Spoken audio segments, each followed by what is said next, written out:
जिल्ह्यातील निसर्ग सौंदर्याने नटलेल्या बालाघाटच्या डोंगररांगा यांचं अस्तित्व सध्या संपुष्टात येत आहे।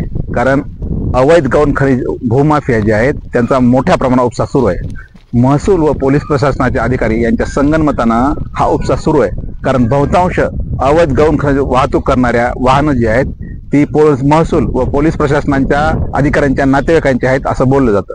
दुसरी गोष्ट म्हणजे पालकमंत्री अजितदादा पवार यांनी सोलापूर जिल्ह्यातील माळा या ठिकाणी जे अवैध खनिज उपसा करणाऱ्या प्रकरणात कारवाई करणाऱ्या महिला पोलीस अधिकारी आहेत अंजना कृष्णा यांना ती कारवाई थांबवून त्यांच्यावरच कारवाई करण्याची धमकी दिलेली आहे ती अत्यंत गंभीर आहे। त्यामुळे बीड जिल्ह्यातील प्रकरणामध्ये अजितदादा पवार यांच्याकडून आम्हाला कुठलीही अपेक्षा नाहीये।